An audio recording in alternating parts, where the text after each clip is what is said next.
नमस्कार दोस्तों, संयुक्त अकेडमी में आप सभी का स्वागत है। हम उम्मीद करते हैं मित्रों आप सभी लोग अच्छे होंगे। आज हम लोगों का सेशन बहुत ही इम्पोर्टेंट होने वाला है।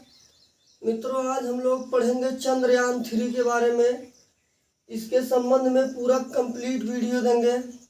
चंद्रयान 3 के संबंध में वीडियो थोड़ा लेट इसीलिए दे रहे हैं ताकि आपको कंप्लीट वीडियो दे सकें। इसके संबंध में चंद्रयान 3 से जितने भी प्रश्न बन सकते हैं MCQ और उसको समझाने में पूरा का पूरा मैटर देंगे। सभी प्रतियोगी परीक्षाओं के लिए जितने भी इम्पोर्टेंट प्रश्न चंद्रयान 3 के संबंध में बन सकते हैं, चंद्रयान 3, चंद्रयान 2, चंद्रयान 1 और अंतरिक्ष से संबंधित जो भी बातें हैं पूरा का पूरा कंप्लीट जितने इम्पोर्टेंट प्रश्न हैं सभी को आपके सामने रखने वाला हूं। आप वीडियो में अंत तक बने रहिए, पूरा कंप्लीट वीडियो है। आज मित्रों हम लोग पढ़ने वाले हैं चंद्रयान 3 के बारे में। चंद्रयान 3 मित्रों हम लोग चंद्रमा पर पहुंच बनाने के लिए ये हम लोगों का तीसरी बार प्रयास है। अब तक हम लोगों ने चंद्रमा पर 2 मिशन भेज चुके हैं, चंद्रयान प्रथम और चंद्रयान द्वितीय। चंद्रयान प्रथम, चंद्रयान फर्स्ट और Chandrayaan second, Chandrayaan third, Chandrayaan third. तो मित्रों चंद्रयान थर्ड को 14 जुलाई 2023 को 2:30 पर चंद्रयान 3 को लॉन्च किया गया। चंद्रमा की संरचना का बेहतर ढंग से अध्ययन करने के लिए इसको दक्षिणी ध्रुव पर भेजा गया है। मित्रों दक्षिणी ध्रुव पर पहुंच बनाने वाला भारत दुनिया का पहला देश होगा अगर अपना चंद्रयान 3 सफल रहेगा। चंद्रमा के दक्षिणी ध्रुव पर अभी तक किसी ने कोई भी मिशन नहीं भेजा है। चंद्रमा पर पहुंच बनाने वाला भारत चौथा देश होगा। इसके पहले 3 देशों ने चंद्रमा पर पहुंच बना लिया है, अमेरिका, चीन और रूस। इन 3 देशों ने चंद्रमा पर पहुंच बना लिया है। भारत चौथा देश होगा चंद्रमा पर पहुंच बनाने वाला। इसके दक्षिणी ध्रुव पर पहुंचने वाला भारत अपना पहला देश होगा। अब हम बात करेंगे मित्रों अपना चंद्रयान प्रथम कब लॉन्च किया गया था। तो 22 अक्टूबर 2008 को अपना चंद्रयान फर्स्ट लॉन्च किया गया था। 22 जुलाई 2019 को अपना चंद्रयान सेकेंड लॉन्च किया गया था। ये मित्रों चंद्रयान 3 23 से 24 अगस्त के बीच में चंद्रमा के दक्षिणी ध्रुव पर पहुंच जाएगा। अब मित्रों ये 14 जुलाई को भेजा गया है। लगभग 1.5 महीने का समय लेते हुए ये 14 से 15 अगस्त को पहुंचेगा। इतना अधिक टाइम क्यों लग रहा है? पृथ्वी और चंद्रमा के बीच की दूरी 3,84,400 किलोमीटर, इतनी ही दूरी है। 3,84,400 किलोमीटर दूरी है। तो मित्रों अपने चंद्रयान थर्ड को पृथ्वी से चंद्रमा तक पहुंचने में इतना समय इसलिए लग रहा है, आप ये समझ लीजिए कि चंद्रयान 3 किस पैटर्न को फॉलो करते हुए चंद्रमा पर पहुंचेगा। जैसे कि मित्रों ये है पृथ्वी, तो यहाँ से ये निकलेगा, एक चक्कर लगाएगा। पहले चंद्रयान पृथ्वी की कक्षाओं का 5 चक्कर लगाएगा। 5 चक्कर लगाने के बाद यह पृथ्वी की कक्षा से बाहर निकल जाएगा, वह चंद्रमा की कक्षा में पहुंच जाएगा। वह चंद्रमा का 5 बार चक्कर लगाएगा, उसके बाद दक्षिणी ध्रुव में इंटर कर जाएगा। देखिए कैसे, तीसरा चक्कर, चौथा चक्कर, ये 5वां चक्कर लगाने के बाद यह है मित्रों चंद्रमा। 1 2 3 4 5वें चक्कर लगाने के बाद वह चंद्रमा के दक्षिणी ध्रुव पर इंटर करेगा। इतना अधिक दूरी तय करेगा, इसलिए मित्रों चंद्रयान 3 को पहुंचने में इतना टाइम लग रहा है। ध्यान रखिएगा आप, पहले पृथ्वी की कक्षाओं का 5 चक्कर लगाएगा, या पृथ्वी की ग्रेविटी की सीमा से बाहर निकल जाएगा। यहाँ से इसको एक दूसरे रॉकेट के द्वारा यहाँ पर पहुँचाया जाएगा। फिर ये पाँच चक्कर लगाने के बाद चंद्रमा के दक्षिणी ध्रुव में इंटर कर जाएगा। अब मित्रों हम लोग बात करेंगे चंद्रयान 3 का रोवर, लैंडर और रॉकेट, किस रॉकेट के द्वारा इसे लॉन्च किया गया है। तो मित्रों हम बात करेंगे रॉकेट की, इसको किस रॉकेट के द्वारा लॉन्च किया गया है। तो मित्रों इसको जिस रॉकेट से लॉन्च किया गया उसे कहते हैं GSLV-M3, या फिर इसी को मित्रों कहते हैं LBM-3। और इसी का एक नाम और दिया गया चंद्रयान 3 को, इसको बाहुबली भी कहते हैं, बाहुबली। और इसी को ही फैट बॉय के नाम से जाना जाएगा। मित्रों जो हिरोशिमा और नागासाकी पर अमेरिका ने परमाणु बम गिराया था, पहले वाले का नाम था लिटिल बॉय और दूसरे वाले का नाम था फैट मैन, इसलिए यहाँ पर नाम दिया गया है फैट बॉय, और इसका एक नाम बाहुबली भी है। इतना ध्यान रखिएगा। अब हम बात करेंगे इसको किस रॉकेट से लॉन्च किया गया था। GSLV-M3 के द्वारा लॉन्च किया गया था। चंद्रयान फर्स्ट PSLV-C11 के द्वारा लॉन्च किया गया था। ये सब लॉन्च करने वाले रॉकेट हैं। GSLV मतलब होता है जियो साइक्रोनस सैटेलाइट लॉन्च व्हीकल, और PSLV होता है पोलर सैटेलाइट लॉन्च व्हीकल, ये इसका फुल फॉर्म है।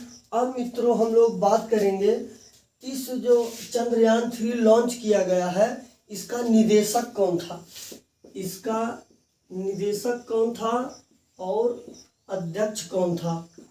अध्यक्षता किसके पास है, ये इसरो के द्वारा लॉन्च किया गया। तो मित्रों इसके निदेशक है P वीर मुथुबेल, पीर मुथुबेल जी इसके निदेशक हैं। अध्यक्ष एस सोमनाथ, और यही सोमनाथ साहब जो हैं इसरो के भी चीफ हैं। इसरो हम बात कर लेते हैं मित्रों यहाँ पर इसरो की। ISRO Indian space research organisation, इसका हेडक्वार्टर बंगलुरु में है, और इसके हेड एस सोमनाथ है, और इसकी स्थापना 15 अगस्त 1969 को हुआ था। इसरो की स्थापना 1969 15 अगस्त को हुआ था। इसका मुख्यालय बंगलुरु में है। इसरो की स्थापना विक्रम साराभाई साहब ने किया था, ध्यान रखिएगा। अब हम लोग मित्रों बात करेंगे चंद्रयान 2 में जो लैंडर था उस लैंडर का क्या नाम था और रोवर का क्या नाम था। लैंडर का नाम था विक्रम और रोवर का नाम था प्रज्ञान। और ध्यान रखिएगा मित्रों, जो अपना चंद्रयान 3 है उसका भी लैंडर विक्रम है और रोवर का नाम प्रज्ञान है। आप इतनी बात ध्यान रखिएगा। अब हम लोग मित्रों बात करेंगे चंद्रयान 2 और चंद्रयान 3 में अंतर क्या है, क्या डिफरेंस है। तो मित्रों चंद्रयान 3 में रोवर था, लैंडर था, ऑर्बिटर था। और मित्रों चंद्रयान 3 में लैंडर है, रोवर है, प्रणोदन मॉड्यूल, ये 3 सिस्टम है, लैंडर, रोवर, प्रणोदन मॉड्यूल। मित्रों इसमें जो प्रणोदन मॉड्यूल सिस्टम है ये इसमें नया है और इसमें ये नहीं था। इसमें ऑर्बिटर था, इसमें ऑर्बिटर नहीं है, ये अंतर है। अब मित्रों आप लोग ये समझ लीजिए इनका मतलब क्या है, इनका काम क्या है। तो मित्रों सबसे पहले बात करेंगे लैंडर की। जब चंद्रमा की सतह पर उतरने वाला होता है, यही लैंडर ही रोवर को चंद्रमा की सतह पर उतारता है। लैंडर के सहारे से सतह पर उतरा जाता है और यही लैंडर रोवर को सुरक्षा पूर्वक सतह पर उतारता है। अब रोवर क्या है? लैंडर रोवर को चंद्रमा की सतह पर उतारता है और यही रोवर चंद्रमा से जानकारी इकट्ठा करके पृथ्वी पर भेजता है। यह है रोवर का काम। अब मित्रों हम बात करेंगे प्रणोदन मॉड्यूल की। तो प्रणोदन मॉड्यूल मित्रों एक ऐसी युक्ति है जो किसी भी स्पेसशिप को उड़ने में मदद करता है, उसकी स्टार्टिंग करता है। अब हम बात करेंगे ऑर्बिटर की। तो ऑर्बिटर वह चीज होता है चंद्रमा की सतह से कुछ ऊपर उसको उड़ाए रखता है, चारों तरफ वो चक्कर लगाता है। यह है ऑर्बिटर का काम। अगर जरूरत पड़ेगी ऑर्बिटर की तो जो चंद्रयान 2 में ऑर्बिटर यूज किया गया था वही ऑर्बिटर चंद्रयान 3 में यूज कर लिया जाएगा। ये ऑर्बिटर का प्रयोग चंद्रयान 3 में भी कर लिया जाएगा। अब मित्रों हम लोग बात करेंगे इस चंद्रयान 3 की। तो चंद्रयान 3 पर चुनौती ये है मित्रों, अपना चंद्रयान 2 क्यों बेकार हो गया था, संपर्क टूट गया था। दक्षिणी ध्रुव पर, चंद्रमा के दक्षिणी ध्रुव पर मिट्टी बहुत सॉफ्ट है, बहुत ही ज़्यादा सॉफ्ट मिट्टी है, बहुत हार्ड मिट्टी है, बहुत हार्ड मिट्टी। तो चंद्रयान 2 की लैंडिंग हार्ड हुई थी, इसलिए ये सफल नहीं हुआ। यहाँ पर चंद्रयान 3 का बहुत सॉफ्ट नरम लैंडिंग कराना है, ये इसके लिए यहाँ पर चुनौती है चंद्रयान 3 के लिए। तो मित्रों ये लगभग 99% सक्सेसफुल होगा। इस तरीके से इसको डिजाइन ही किया गया है। तो मित्रों अब अपना चंद्रयान 3 23 से 24 अगस्त को दक्षिणी ध्रुव पर पहुंचेगा। इसका सॉफ्ट लैंडिंग करानी है और मित्रों इसका उद्देश्य यही है, इसकी सॉफ्ट लैंडिंग, वैज्ञानिक का जो अवलोकन है उसका प्रदर्शन करना और इसे चंद्रमा की सतह से कुछ ऊपर पर उड़ना, इसकी प्रदर्शनी करना, ये इसके उद्देश्य में शामिल किया गया है। अब मित्रों हम लोग बात करेंगे अगर चंद्रयान जो अपना फर्स्ट है इसकी अध्यक्षता किसने किया था? एम बनीता ने किया था। अब मित्रों हम बात कर लें अपना जो चंद्रयान 2 था इसका निदेशक कौन थे? तो इसका निदेशक थे माइलसामी अन्नादुराई। ध्यान रखिएगा मित्रों, माइलसामी अन्नादुराई इसके निदेशक थे अपने चंद्रयान 2 के। अगर मित्रों आपसे कहता है रॉकेट मैन ऑफ इंडिया तो वहाँ पर आएगा के सिवान का नाम। और ध्यान रखिएगा mission of India Mylswamy Annadurai को कहा जाता है। आप इतना सा बात ध्यान रखिएगा। और मित्रों हम लोग एक मैटर पर चर्चा कर लेते हैं, बहुत ही इम्पोर्टेंट प्रश्न है।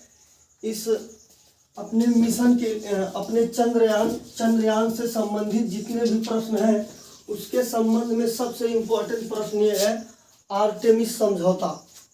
हम बात करेंगे मित्रों आर्टेमिस समझौता की। तो मित्रों आर्टेमिस समझौता चंद्रमा से संबंधित समझौता है। तो मित्रों आर्टेमिस समझौता नासा के अगुवाई में अमेरिका द्वारा स्टार्ट किया गया। चंद्रमा पर पहुंच बनाने के लिए शांतिपूर्ण तरीके से मानव या रोबोटिक तरीके से पहुंच बनाना, शांतिपूर्ण तरीके से नासा के द्वारा 2020 में स्टार्ट किया गया। मित्रों इसमें 6-7 देश शामिल हैं। वो ऑस्ट्रेलिया है, कनाडा है,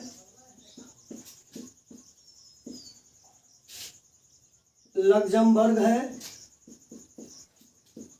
यूके है, इटली है और यूएई है। अमेरिका तो है ही। इतने देश मित्रों आर्टेमिस समझौता में शामिल हैं जो चंद्रमा के बारे में संबंधित है। नासा के द्वारा स्टार्ट किया गया। नासा अमेरिका की स्पेस एजेंसी है। भारत की स्पेस एजेंसी इसरो, रूस की स्पेस एजेंसी रॉसकॉस्मोस है। आप ध्यान रखिएगा मित्रों। जापान की जाक्सा है। इतने बात ध्यान रखिएगा। अब मित्रों हम लोग चंद्रमा के बारे में कुछ इम्पोर्टेंट पॉइंट पर चर्चा कर लेते हैं। तो मित्रों चंद्रमा का अध्ययन सेलेनोलॉजी कहलाता है। सेलेनोलॉजी, चंद्रमा का अध्ययन मित्रों सेलेनोलॉजी कहलाता है। अब हम बात करेंगे चंद्रमा का प्रकाश पृथ्वी तक पहुंचने में कितना समय लगता है। चंद्रमा का प्रकाश पृथ्वी तक पहुंचने में 1.28 सेकेंड का समय लगता है। 1.28 सेकेंड का समय लगता है। अब हम बात करेंगे मित्रों चंद्रमा पर भेजा गया पहला मिशन कौन सा था। पहला हम बात करेंगे मानव रहित। चंद्रमा पर भेजा गया पहला मानव रहित मिशन कौन सा है। तो मानव रहित मिशन है मित्रों लूना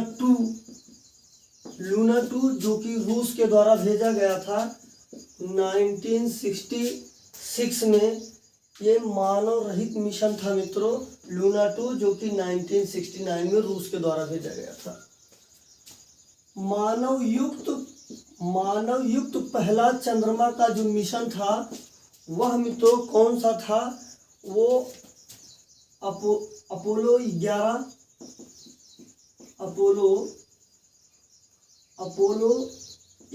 था जो कि 1969 में भेजा गया था मित्रों। अब बात करेंगे चंद्रमा की सतह पर कदम रखने वाला पहला व्यक्ति कौन है। पहला व्यक्ति था नील आर्मस्ट्रांग।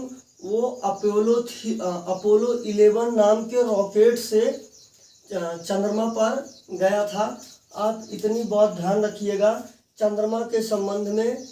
और मित्रों चंद्रमा का अध्ययन क्या कहलाता है, सेलेनोलॉजी कहलाता है। ये इतनी बात थी मित्रों चंद्रयान 3 के संबंध में। हम उम्मीद करते हैं आपको जानकारी अच्छी लगी होगी। जय हिंद, नमस्कार।